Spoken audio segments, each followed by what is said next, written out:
കേരള മുഖ്യമന്ത്രി പിണറായി വിജയൻ്റെ മകൾ വീണ വിജയനെതിരെയും വീണ വിജയൻ്റെ കമ്പനിയായിട്ടുള്ള എക്സാലോജിക്കിനെതിരെയും SFIOയുടെ അന്വേഷണം നടക്കുന്ന വിവരം നിങ്ങൾക്കെല്ലാവർക്കും അറിയാം.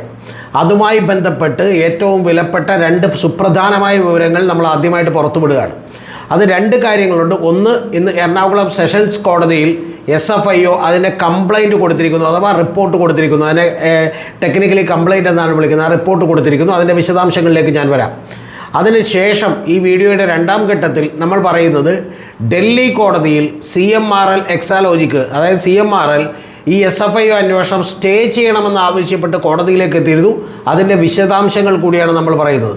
അപ്പോൾ ആദ്യം നമ്മൾ നിങ്ങളോട് വിശദമാക്കുന്നത്, ഇന്ന് എറണാകുളം ജില്ലയിലുള്ള ജില്ലാ സെഷൻസ് കോടതി 7ാം നമ്പർ കോടതിയിൽ, അത് എക്കണോമിക് ഒഫൻസിൻ്റെ കോടതിയിലാണ്.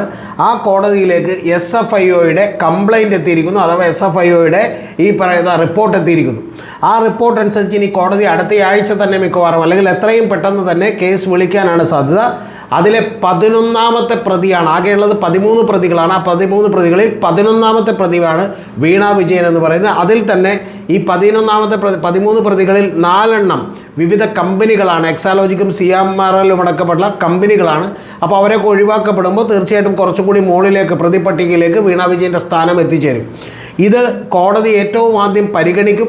ആ പരിഗണിക്കുമ്പോൾ വളരെ വിശാലമായിട്ടുള്ളൊരു സാക്ഷിപ്പട്ടിക കൂടി കോടതിയിൽ SFIO കൊടുത്തിട്ടുണ്ട്. SFIO കൊടുത്തേക്കുന്നത് 72 പേരുടെ ഒരു സാക്ഷിപ്പട്ടികയാണ്. 72 പേരുടെ സാക്ഷിപ്പട്ടിക മാത്രമല്ല, അതുമായി ബന്ധപ്പെട്ടിട്ടുള്ള 114 രേഖകൾ എറണാകുളത്തെ എക്കണോമിക് ഒഫൻസ് കോടതിയിലേക്ക് കൊടുത്തിട്ടുണ്ട്. ആ ഒഫൻസ് കോടതി ഇനിയിപ്പോൾ അത് പരിഗണിക്കുകയും അത് നിലനിൽക്കുമോ എന്ന് പരിശോധിക്കുകയും ചെയ്തതിന് ശേഷം മാത്രമാണ് ആ കേസ് തുടർ നടപടികൾ മുന്നോട്ട് കൊണ്ടുപോവുക. അപ്പോൾ വീണ വിജയനെ സംബന്ധിച്ചിടത്തോളം ഏപ്രിൽ മാസം തന്നെ അതീവ നിർണായകമായിരിക്കും. കാരണം ഏറ്റവും ഉടനെ തന്നെ ഈ കോടതി നടപടികൾ തുടരാനുള്ള സാധ്യതകളാണ് മുന്നിലേക്ക് തെളിഞ്ഞു വരുന്നത്. അത് ഏതാണ്ട് കോടതികൾ ഇപ്പോൾ എന്നത്തേക്ക് ലിസ്റ്റ് ചെയ്യും എന്നുള്ളത് കൊടുത്തിട്ടുണ്ട്. അപ്പോൾ അങ്ങനെ ലിസ്റ്റ് ചെയ്യപ്പെടുമ്പോൾ ഉടൻ തന്നെ അടുത്ത ആഴ്ചയോ അല്ലെങ്കിൽ അടുത്ത ആഴ്ചയോ തന്നെ ലിസ്റ്റ് ചെയ്യപ്പെടുകയും ഈ SFIOയുമായി ബന്ധപ്പെട്ട കംപ്ലയിൻറ്റിൻ്റെ അടിസ്ഥാനത്തിൽ എക്കണോമിക് ഒഫൻസ് കോടതികൾ ആ നടപടികൾ തുടരുകയും ചെയ്യുമെന്നുള്ളത് വീണ വിജയനെ സംബന്ധിച്ചിടത്തോളവും പിണറായി വിജയനെ സംബന്ധിച്ചിടത്തോളവും അത്യന്തം നിർണായകമായിട്ടുള്ളൊരു കാര്യമാണ്. നമ്മൾ ഇത്രയും നാളും അന്വേഷണം എന്നൊക്കെ പറഞ്ഞെങ്കിലും ഏറ്റവും ആദ്യമായിട്ടാണ് വീണ തൈക്കണ്ടി അഥവാ വീണ വിജയൻ പ്രതിപട്ടികയിലേക്ക് വരുന്നത് എന്നുള്ളത് ഏറ്റവും പ്രധാനപ്പെട്ട കാര്യമാണ്. അതാണ് ഇപ്പോൾ നിങ്ങളോട് പറയാനുള്ള ഏറ്റവും സുപ്രധാനമായ ഏറ്റവും പുതിയ വിവരമെന്ന് പറയുന്നത്. ഇതുമായി ബന്ധപ്പെട്ട് നമുക്കറിയാം, ഡൽഹി കോടതിയിൽ ഒരു കേസ് നിൽക്കുന്നുണ്ടായിരുന്നു. ആ കേസിൻ്റെ വിധിയും വീണ വിജയനെ സംബന്ധിച്ച് വളരെ നിർണായകമാണ്.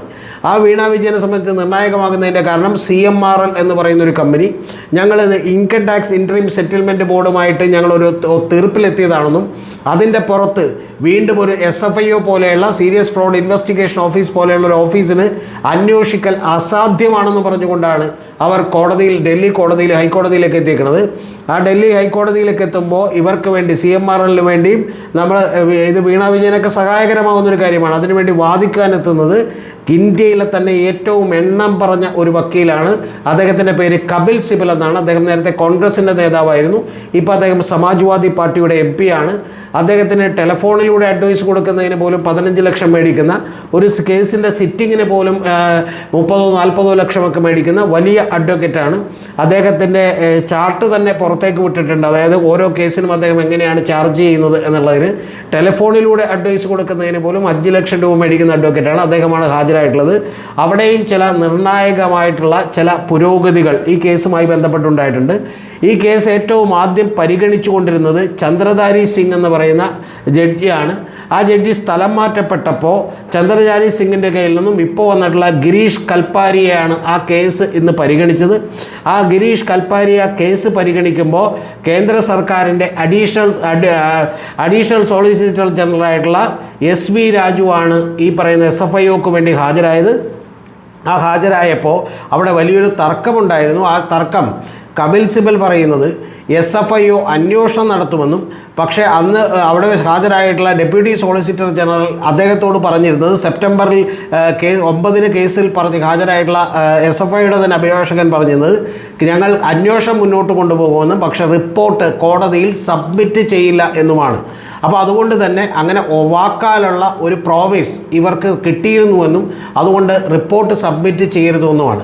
ഈ റിപ്പോർട്ട് സബ്മിറ്റ് ചെയ്താൽ എന്താ കുഴപ്പമെന്ന് ചോദിച്ചാൽ, കേസിൻ്റെ റിപ്പോർട്ട് സബ്മിറ്റ് ചെയ്താൽ പിന്നെ അതിന് ട്രയൽ നടപടികളിലേക്കും ബാക്കിയുള്ള നിയമപരമായിട്ടുള്ള നടപടികളിലേക്കുമൊക്കെ കടക്കേണ്ടി വരും.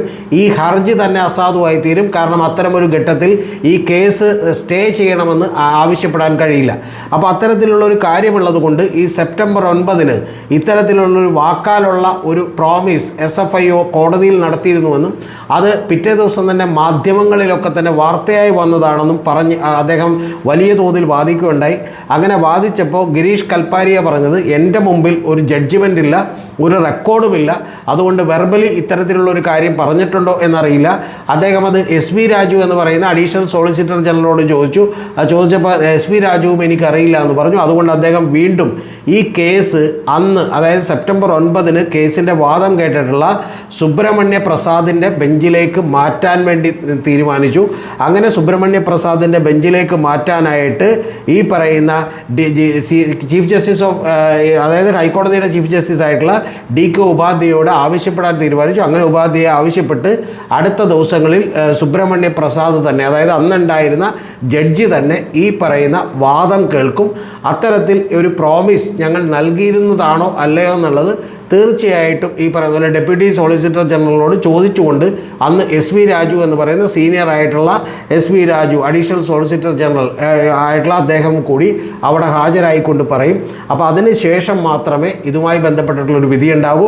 ഈ നടപടികൾ SFIയുടെ കേസുമായിട്ടുള്ള തുടർ നടപടികൾ സ്റ്റേ ചെയ്യാനാണ് ഡൽഹിയിൽ നിന്നും ഒരു വിധി വരുന്നതെങ്കിൽ അത് തീർച്ചയായിട്ടും CMRLനും വീണ വിജയനുമൊക്കെ വളരെ ആശ്വാസകരമായിരിക്കും. പക്ഷേ സ്റ്റേ കൊടുക്കുന്നില്ല എന്നാണ് വിധിയെങ്കിൽ തീർച്ചയായിട്ടും അത് അങ്ങേയറ്റത്തെ ഒരു തിരിച്ചടിയായിരിക്കും എന്നുള്ളത് കൂടിയാണ് നിങ്ങളോട് പറയാനുള്ളത്. അപ്പോൾ വളരെ വിശദമായി നിങ്ങളോട് പറഞ്ഞാൽ ഇന്ന് 9-ാം തീയതി ഒരു വിധി പറയുമെന്ന് വിചാരിച്ചിരുന്ന കേസിൽ ആ വിധി പറയാതെ ജഡ്ജി, അതായത് ഗിരീഷ് കൽപ്പാരിയ എന്ന് പറയുന്ന ജഡ്ജി നേരത്തെ വിധി ഈ പറയുന്ന ഇതിൻ്റെ വാദം കേട്ടിട്ടുള്ള സുബ്രഹ്മണ്യ പ്രസാദിലേക്ക് ബെഞ്ചിലേക്ക് അദ്ദേഹത്തിൻ്റെ ബെഞ്ചിലേക്ക് ഇത് മാറ്റാൻ തീരുമാനിച്ചിരിക്കുന്നു. അതുകൊണ്ട് വീണ്ടും വീണയുടെ ഭാവി ഈ പറയുന്ന പോലെ തുലാസിലായിരിക്കുന്നു. ഒരു ഞാണിന്മേൽ കളി തുടർന്നുകൊണ്ടിരിക്കുന്നു. പിണറായി വിജയനാണെങ്കിലും വീണ വിജയനാണെങ്കിലും ഇത് വലിയ തോതിലുള്ള രാഷ്ട്രീയമായ അനിശ്ചിതത്വത്തിലേക്ക് നീങ്ങിയിരിക്കുന്നു എന്നുള്ളതാണ് ഈ രണ്ട് സംഭവങ്ങളും തെളിയിക്കുന്നത്.